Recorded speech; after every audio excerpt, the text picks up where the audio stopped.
मेरे प्यारे बच्चों, आप सभी को मेरा नमस्कार। जैसे कि आप देख रहे हैं, क्षेत्रमिति का कुछ महत्वपूर्ण क्वेश्चन कराने जा रहे हैं। वो आपके सामने है। दो घनों जिनमें से प्रत्येक का आयतन 64 cm³ है के संलग्न फलकों को मिलाकर एक ठोस बनाया जाता है। इससे प्राप्त घनाभ का पृष्ठीय क्षेत्रफल ज्ञात कीजिए। तो सबसे पहले देखिए कि दो हमारे पास घन है, ठीक है, जिनमें से प्रत्येक का आयतन, मतलब कि दोनों घन का अलग अलग आयतन 64 cm³ है। तो हम देखिए यहाँ पे देखते हैं प्रत्येक घन का आयतन जो दिया है, यानी कि हम यहाँ पे लिखेंगे घन का आयतन कितना दिया है। आप बोलिएगा सर 64 cm³। कितना दिया है? 64 cm³। घन का आयतन होता क्या है? तो सर घन का आयतन होता है भुजा क्यूब। क्या होता है? भुजा क्यूब। भुजा क्यूब का मान दिया है 64 cm³, ठीक है। तो अगर हम भुजा की बात करें तो यहाँ पे अगर क्यूब रूट हटाएंगे, एक क्यूब हटाएंगे तो क्यूब रूट चढ़ेगा, यानी कि अंडर क्यूब 64 cm³ आ जाएगा। इसलिए भुजा बराबर जो होगा हमारा 64 के क्यूब रूट कितना होता है जी? तो 64 का घनमूल, क्यूब रूट यानी कि घनमूल 4 होता है, 4 cm। तो जो हमारा भुजा का मान आ जाएगा वो कितना आ जाएगा? 4 cm आ जाएगा। अब फिगर पे आइए, दो हमारे पास घन है जिसका भुजा कितना दिया है? 4 cm। यहाँ पे देखिए, इसको जब ज्वाइन किए हम लोग तो ये हमारे पास जो बन गया, ये क्या बन गया? घन बन गया। क्या बन गया? घन बन गया। जिसकी बात किया जाए तो ये भी 4 cm का हो रहा होगा सर, ये भी 4 cm का हो रहा होगा और ये भी 4 cm का हो रहा होगा। ये पहला घन है। दूसरा घन की फिर से अगर बात करें, तो दूसरा घन भी हमारा यहाँ पे बना है। दूसरा घन हमारे पास ये बन रहा होगा,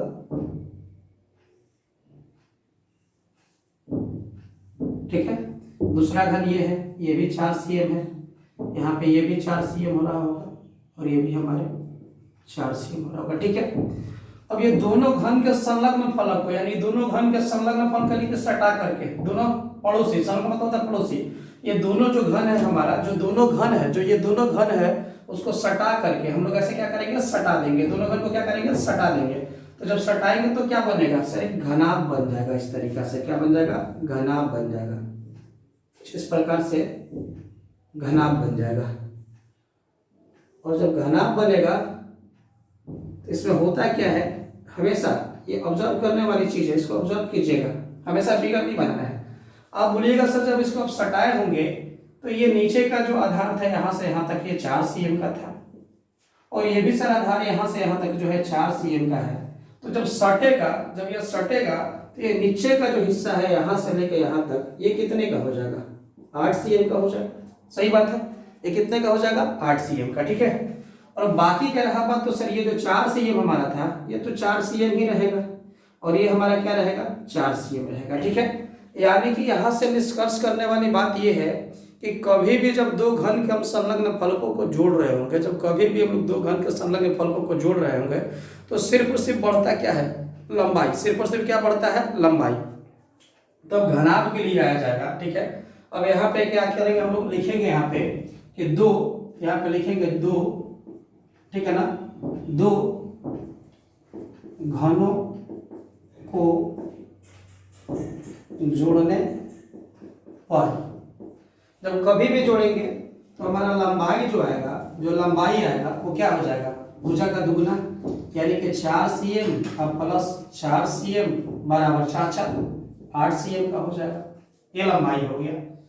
चौड़ाई जो हमारा रहेगा, अगर देखिए जो चौड़ाई बना है 4 cm ही है, देखिए जुड़ने पे तो लंबाई बढ़ा है ना, ये चौड़ाई हमारा 4 cm ही रहेगा। और ऊंचाई भी जो हमारा है, ये ऊंचाई भी कितना रहेगा? 4 cm रहेगा। फाइनल निष्कर्ष क्या निकलता है कि जब कभी भी हम लोग दो घनों को जोड़ रहे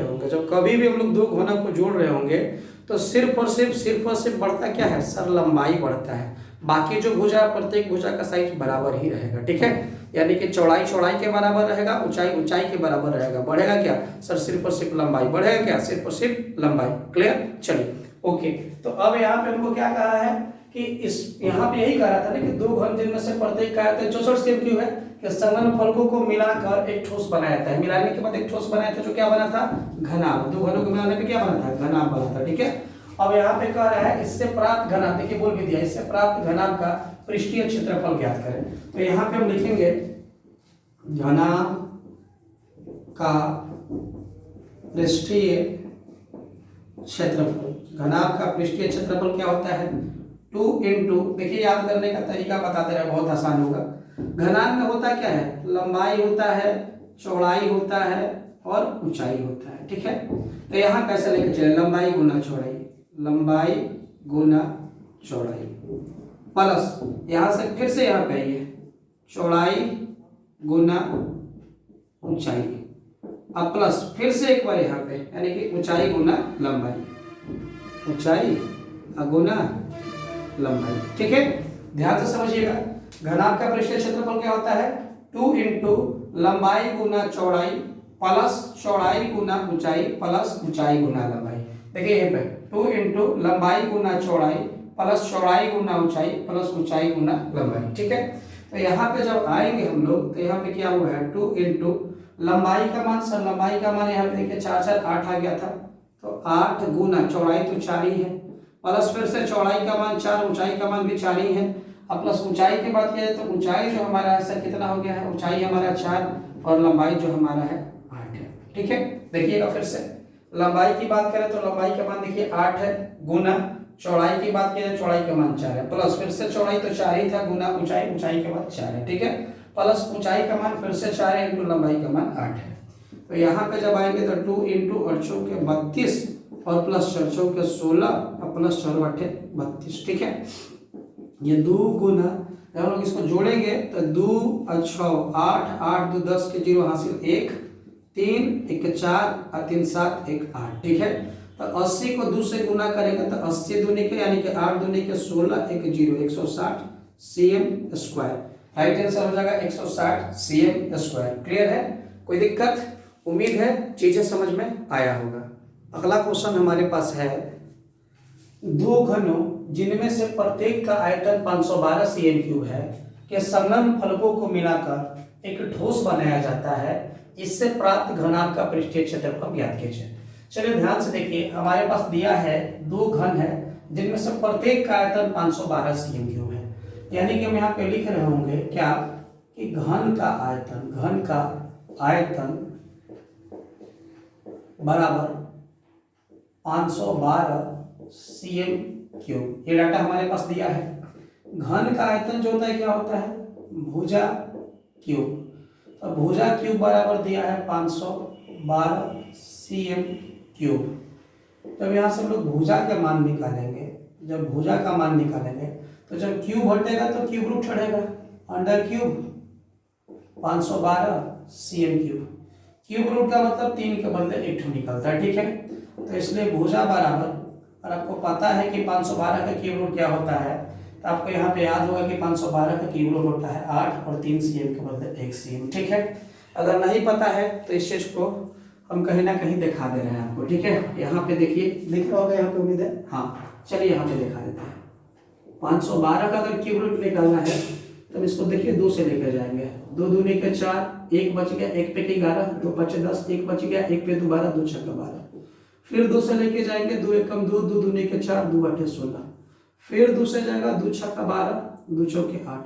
फिर 2 से जाएगा, 32 बार में 64, 2 से कितने बार में जी, 16 बार में, 2 से 8 बार में, 2 से 4 बार में, 2 से 2 बार में और 2 से 1 बार में। ठीक है, देखिए ये 3 ठो 2 के बदले 1 ठो 2 निकलेगा गुना, फिर ये 3 ठो 2 के बदले हमारा 1 ठो 2 निकलेगा और फिर से 3 2 के लिए 1 ठो 2 निकलेगा, यानी 2 दूनी के 4 दूनी के 8। ठीक है, 2 दूनी के 4 दूनी के 8, तो यही हमारा भुजा निकल गया है 8 cm। यही हमारा भुजा निकल गया है 8 cm।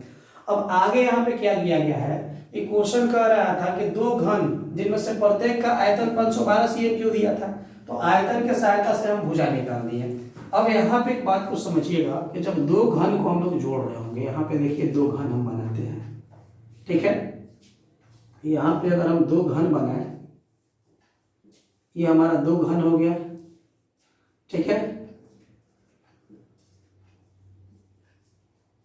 ये हमारा 2 घन हो गया, ठीक है, जिसमें भुजा कितना है इसका 8 cm, 8 cm, और ये भी हमारा है 8 cm, ठीक है। पहला घन हो गया। दूसरा घन की बात करें फिर से अगर दूसरा घन की बात करें तो दूसरा घन देखिए यहाँ पे हमारा बन रहा होगा, दूसरा घन हम यहाँ पे बना रहे होंगे,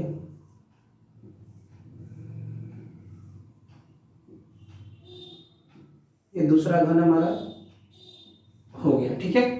इसका भी 8 cm ही होगा, ये 8 cm हो जाएगा, ये भी 8 cm हो जाएगा, और ये भी हमारा 8 cm हो जाएगा, ठीक है।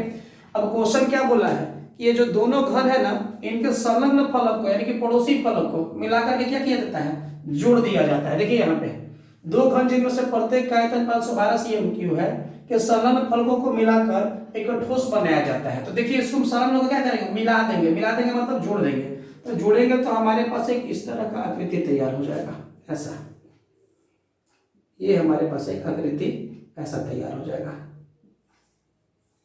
ठीक है। और ये जो आकृति हमारा बनेगा जोड़ने के बाद क्या बन जाएगा सर, घनाभ बन जाएगा। क्या बन जाएगा, घनाभ बन जाएगा। अब जोड़ने के बाद ध्यान से देखिए कि ये यहाँ से यहाँ तक ये 8 cm था, और ये भी यहाँ से यहाँ तक 8 cm था, है ना जी, ये 8 cm और ये भी 8 cm। तो जब जोड़ेंगे सर इसको, जब जोड़ेंगे तो ये नीचे वाला हमारा कितना हो जाएगा, 8 cm कितना हो जाएगा, 16 cm। अच्छा सर, ये ज्यों का त्यों रहेगा, यानी कि हमारा 8 cm ही रहेगा, और ये भी हमारा 8 cm ही रहेगा, ये दोनों में कोई प्रभाव नहीं होगा। अच्छा, 2 घनों को जोड़ने पर बन क्या गया, घनाभ। क्या बन गया, घनाभ बन गया। कोई दिक्कत? अब मेरी बात को ध्यान से समझिएगा कि आपको एकदम हमेशा याद रखना है। देखिए चीजों को समझिए, फिगर भी बनाने की जरूरत नहीं पड़ेगा। जब हम लोग कभी भी 2 घन को जोड़ेंगे तो घनाभ बनेगा। लंबाई जो हमारा है वो क्या होगा, जोड़ने के चलते उसका बढ़ जाएगा, 2 बार भुजा के बराबर होगा, यानी कि 8 cm भुजा था तो 8 cm प्लस 8 cm 16 cm हो जाएगा, ठीक है। लंबाई में वृद्धि होगा, चौड़ाई जितना था उतना ही रहेगा, ऊंचाई जितना था उतना ही रहेगा। तो यहाँ पे आइए, अब यहाँ पे हम लोग लिखेंगे क्या कि हमारा जब घनाभ बनेगा तो घनाभ के लिए लंबाई हमारा कितना हो जाएगा, तो लंबाई बराबर सर सीधी सी बात है कि 8 cm, और जोड़ने के बाद 8 cm जब सटाए हैं तो हमारा 8 cm और प्लस 8 cm जो है ये कितना बन गया, 16 cm। ये क्या हो गया, लंबाई। चौड़ाई की बात किया जाए सर, चौड़ाई में कोई फर्क नहीं पड़ेगा, 8 cm ही रहेगा। ऊंचाई क्या होगा सर, ऊंचाई में भी कोई फर्क नहीं पड़ेगा, ये भी 8 cm ही रहेगा, ठीक है। अब हमारा घनाभ का लंबाई निकल गया, चौड़ाई निकल गया और ऊंचाई निकल गया, ठीक है। ये 8 cm कौन है सर, ये 8 cm और ये 8 cm जब हम लोग सटाए थे ऐसे, जब ऐसे सटाए थे यानी कि जोड़े थे तो ये हमारा 16 cm का बन गया था, ठीक है। अब हमसे पूछ क्या रहा था भैया, इससे प्राप्त घनाभ का पृष्ठीय क्षेत्रफल ज्ञात कीजिए। तो हम लोग यहाँ पे लिखेंगे क्या,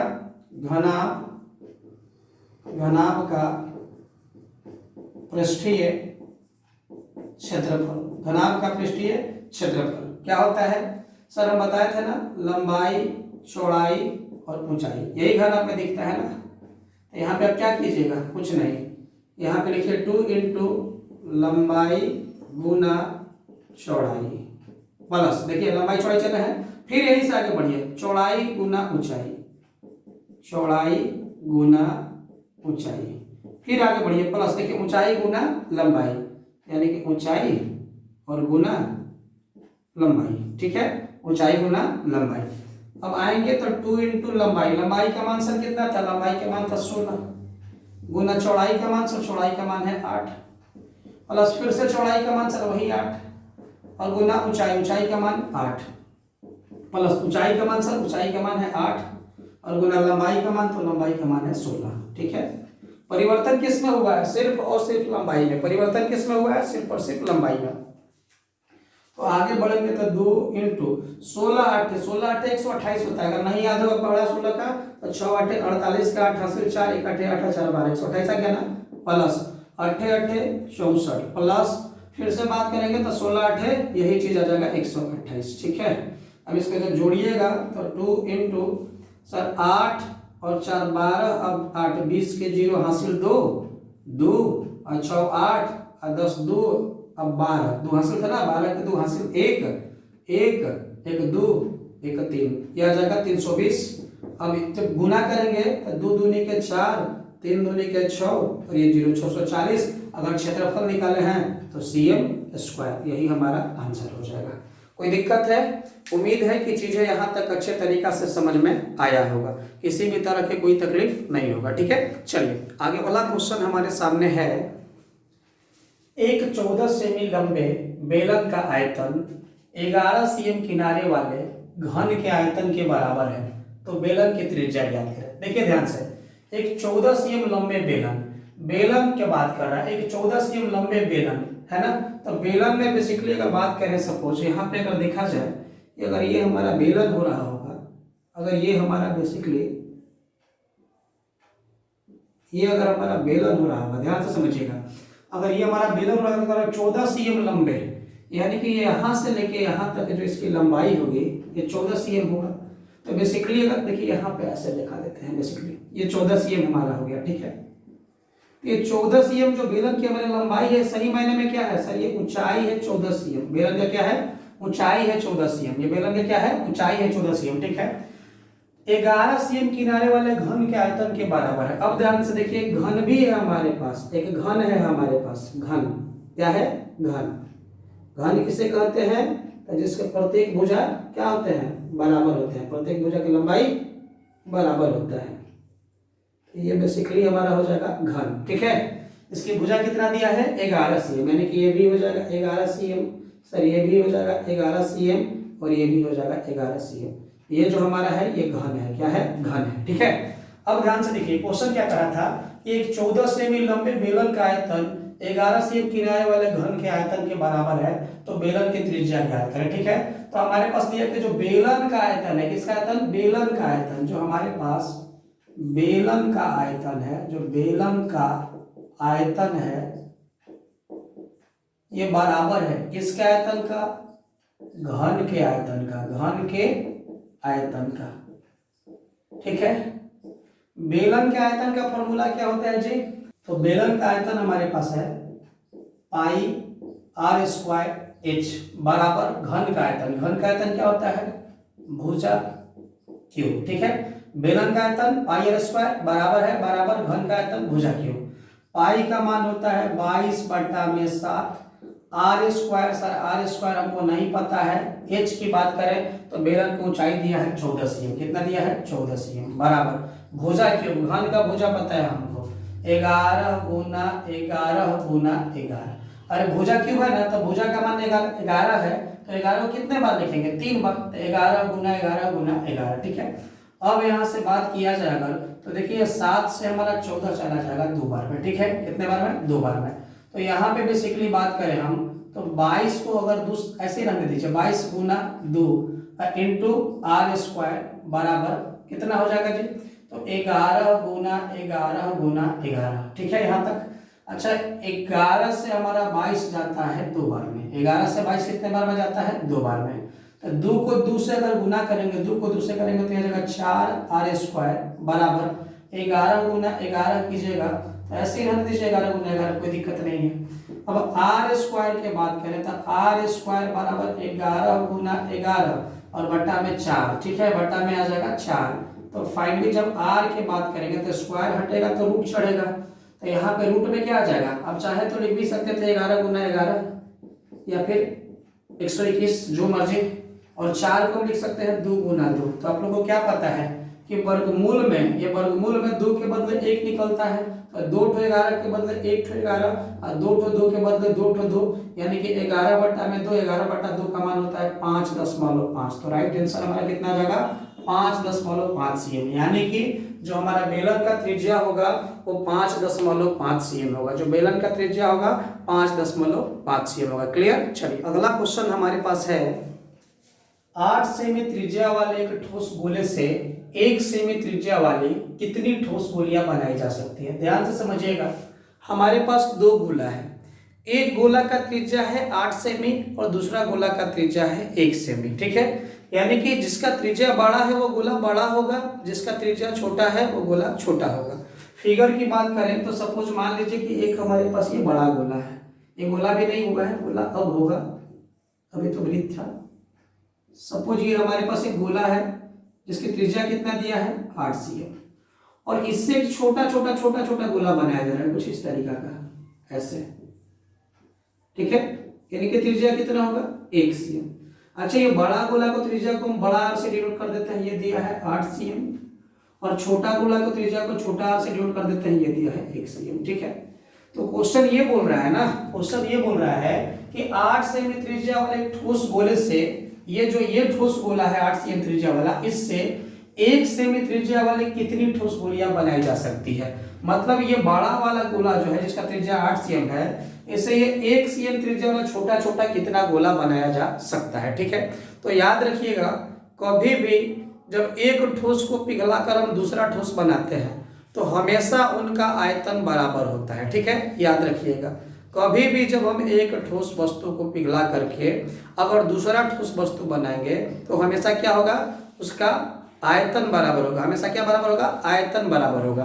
तो हम सबसे पहले यहाँ पे क्या लिख रहे होंगे, हम लिख रहे होंगे कि बड़े गोले का आयतन, बड़े गोले का आयतन, बड़े गोले का आयतन, ठीक है, बराबर होगा छोटे गोले का आयतन। ठीक है, और एक बात और ध्यान से समझना है, अभी तक आप क्या सीखे कि कभी भी जब एक ठोस को पिघलाकर हम दूसरा ठोस बना रहे होंगे तो दोनों का आयतन समान होगा। ये तो बात सही है, लेकिन क्या सर इनकी संख्या भी समान होगी? तो नहीं, संख्या समान नहीं होगा, संख्या कम बेसी होगा। ठीक है, ध्यान से देखिए, ये बड़ा चीज है ना, बड़ा गोला है यानी कि, और इसको पिघला करके हम छोटा छोटा बना रहे हैं, तो संख्या तो निश्चित है ना कि 1 से अधिक होगा। संख्या क्या होगा, 1 से अधिक होगा। तो हम क्या लिखेंगे, बड़े गोले का आयतन बराबर छोटे गोले का आयतन और गुना संख्या, गुना संख्या, किसकी संख्या, छोटे गोले का आयतन गुना संख्या, यानी कि कितना छोटा गोला बनेगा। ठीक है, तो बड़े गोले का आयतन जो हमारा होता है, यानी कि गोला का आयतन होता क्या है, 4/3 pi R cube, 4/3 pi R cube बराबर। अच्छा, ये बड़ा गोला है तो यहाँ पे देखिए जनरली बड़ा गोला का जो त्रिज्या है वो हम लोग बड़ा आर से माने हैं, यानी कि क्या हो जाएगा 4/3 पाई बड़ा आर क्यूब बराबर छोटे गोले का आयतन सर 4/3 पाई आर क्यूब। यहां तक क्लियर है? गोला कोई भी हो, फॉर्मूला क्या होगा 4/3 पाई आर क्यूब। लेकिन अगर हम बड़ा आर से दिखाए थे तो बड़ा आर का क्यूब करेंगे, छोटा आर से दिखाए छोटा आर का क्यूब करेंगे, या r1 होता तो r1 का क्यूब, r2 होता तो r2 का क्यूब। समझ रहे बात? तो यहाँ पे 4/3 पाई आर क्यूब बराबर 4/3 पाई आर क्यूब गुना, अभी तक ये छोटे गोले का आयतन हुआ है, इसका संख्या सर कितना होगा, तो हम मान लेते हैं कि हमारा n गोला बनेगा। हम मान लेते हैं कि 1 सेमी त्रिज्या वाला n गोला बनेगा। ठीक है, तो ये बताइए कि 4/3 से ये 4/3 क्या हो जाएगा, कैंसिल, 4/3 से 4/3 कैंसिल। सर ये पाई से पाई हो जाएगा कैंसिल, बच गया आर क्यूब। तो आर क्यूब बड़ा आर का मान कितना है 8 है, तो ये हो जाएगा 8 गुना 8 गुना 8 cm cm cm का, तो ये हो जाएगा cm क्यूब, और बराबर इधर जब आएंगे तो छोटा आर का क्यूब, छोटा आर कितना है 1 cm का है, तो 1 गुना 1 गुना 1 है ना, आर क्यूब यानी कि 1 गुना 1 गुना 1, और ये cm cm cm है तो ये भी क्या हो जाएगा cm क्यूब इनटू n। ठीक है, तो मेरे भाई देखिए यहाँ पे cm क्यूब से cm क्यूब क्या हो जाएगा कैंसिल। ठीक है, अब यहाँ पे बात करेंगे तो जब 8 गुना 8 करेंगे तो ये हमारा कितना आ जाएगा 512। 8 का क्यूब कितना होता है 512, अभी पिछले क्वेश्चन में करवाई भी थी है ना, 8 का क्यूब 512। और यहाँ पे जब बात करेंगे तो बराबर यहाँ पे क्या आ जाएगा 1 गुना 1 गुना 1 n। तो सर 1 से किसी भी संख्या को अगर गुना करेंगे तो उतना ही आता है, यानी कि n में भी 1 से करेंगे तो n ही आ जाएगा। इसलिए फाइनली हमारा पता चल गया कि n बराबर कितना होगा 512 है ना, n बराबर कितना हो गया 512। और n क्या था हमारा सर, n क्या था संख्या था, किसका संख्या था सर, छोटे गोले की संख्या। तो हम लोग लिखेंगे छोटे गोले की संख्या बराबर 512, ये हमारा राइट आंसर होगा। ठीक है, चलिए आगे एक और क्वेश्चन के साथ बढ़ते हैं इसी तरह का, ताकि चीजें क्लियर हो जाए। ओके, अगला क्वेश्चन हमारे पास है 12 सेमी त्रिज्या वाले एक ठोस गोले से 4 सेमी त्रिज्या वाले कितनी ठोस गोलियां बनाई जा सकती है। ठीक है, तो अभी जस्ट हम बताए थे कि मान लीजिए कि हमारे पास ऐसे बड़ा सा गोला हो रहा होगा कुछ। ठीक है, ये हमारे पास गोला हो गया, ठीक है, जिसकी त्रिज्या को बड़ा आर से डिनोट कर दे रहे हैं और इसका वैल्यू कितना दिया है त्रिज्या का 12 सेमी है, ठीक है। इससे क्या किया जा रहा है कि सर छोटे छोटे हम लोग गोला को बना रहे हैं, ठीक है, छोटा गोला को बना रहे हैं। ये हमारा छोटा गोला हो गया जिसका त्रिज्या हम छोटा आर से डिनोट कर रहे हैं और ये कितना दिया है 4 सेमी त्रिज्या वाला, यानी क्या त्रिज्या क्या होगा 4 cm, इतना इनका त्रिज्या कितना हो जाएगा 4 cm। अब ध्यान से समझिएगा, हमने क्या बताया है कि कभी भी एक ठोस को पिघलाकर उससे अगर दूसरा ठोस बनाया जाएगा तो हर एक अवस्था में उनका आयतन बराबर होता है, हर एक अवस्था में उनका आयतन क्या होता है बराबर होता है, लेकिन किसके बराबर आयतन और प्लस में उनकी संख्या के बराबर। क्लियर है? तो चलिए यहाँ पे आ जाइए। सबसे पहले हम लोग क्या लिखेंगे, हम लोग लिखेंगे यहाँ पे कि सर बड़े गोले का आयतन बराबर होगा किसका, छोटे गोले का आयतन और गुना संख्या, गुना संख्या। तो बड़े गोले का आयतन फॉर्मूला लगाइए, गोले का आयतन 4/3 पाई आर क्यूब, बड़ा आर क्यूब क्यों, ताकि बड़ा गोला का त्रिज्या बड़ा आर है, बराबर छोटे गोले का आयतन, सर गोले का आयतन 4/3 पाई आर क्यूब, ठीक है, छोटा गोला का त्रिज्या छोटा आर है, और गुना उनकी संख्या, संख्या कितना है बाबू n है, संख्या कितना है n है। देखिए ये 4/3 से 4/3 कैंसिल, पाई से हो जाएगा पाई कैंसिल, ठीक है।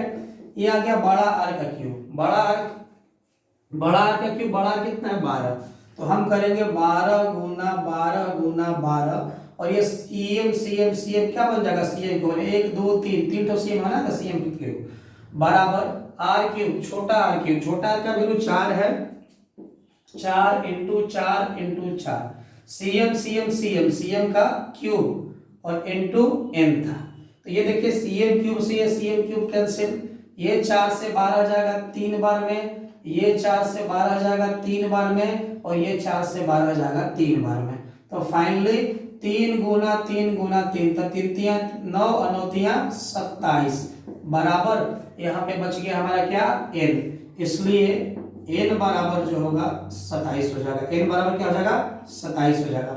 तो हम लोग बोलेंगे क्या कि छोटे गोलियों की संख्या, छोटे गोलियों की संख्या, छोटे गोलियों की संख्या बराबर कितना हो जाएगा सर n था, यानी कि 27, यही हमारा राइट आंसर हो जाएगा। कोई दिक्कत? उम्मीद है चीजें बहुत अच्छी तरीका से समझ में आ रहा होगा, ठीक है। चलिए ओके, अगला क्वेश्चन हमारे सामने है 4.2 cm त्रिज्या का एक धातु का गोला पिघलाकर 6 सेमी त्रिज्या वाले बेलन के रूप में ढाला जाता है, तो बेलन का ऊंचाई ज्ञात कीजिए। देखिए सबसे पहले हमारे पास 4.2 cm त्रिज्या का एक धातु का गोला है, तो ये मान लीजिए कि हमारे पास एक धातु का गोला यहाँ पे हो रहा हो, ऐसे हम लोग बना दिए गोला, ठीक है। इसका त्रिज्या कितना है, तो r बराबर यानी कि त्रिज्या जो हमारा है ये 4.2 cm है, ठीक है।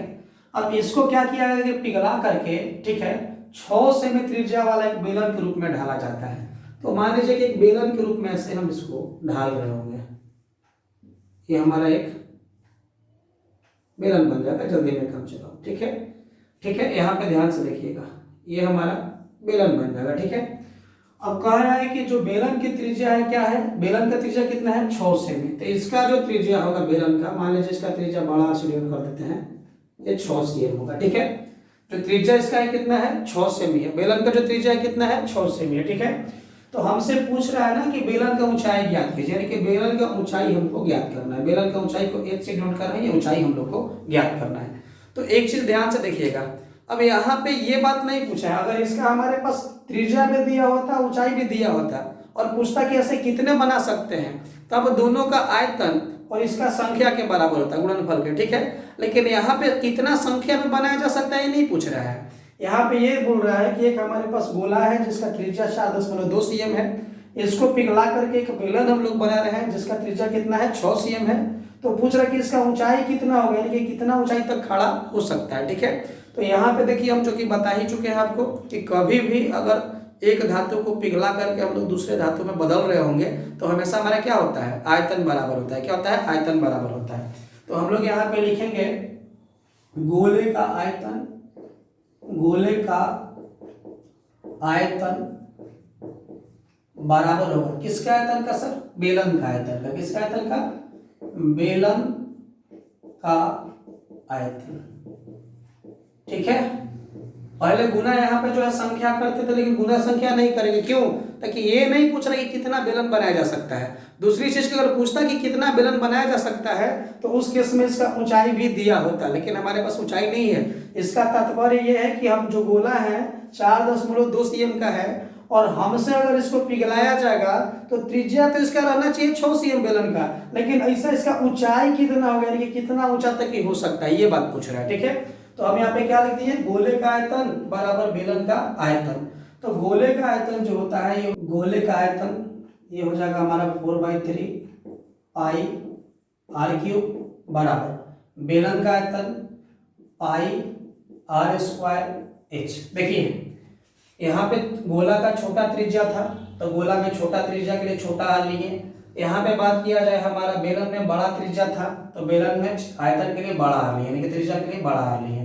तो यहाँ पे पाई से ही हमारा पाई हो जाएगा खत्म, बच जाएगा कितना 4/3 r³। r का मान कितना दिया है यहाँ पे देखा जाए तो 4.2 दिया है, तो 4.2 गुना 4.2 गुना 4.2। ठीक है, cm cm cm 3 बार cm आया, यानी कि cm का क्यूब बराबर यहाँ पे r²। इसका r का वैल्यू कितना दिया है 6 cm, तो 6 गुना 6 और cm cm cm का स्क्वायर और गुना ये h बच गया। ठीक है, देखिए बाबू यहाँ पे cm के पावर 3 है मतलब 3 गो cm है, और यहाँ पे cm के पावर 2 है मतलब कि 2 गो cm है। तो यहाँ पे क्या होगा कि सर 2 गो cm से अगर तीनवा को काट देंगे तो 2 गो cm कट गया, बस 1 गो बच गया।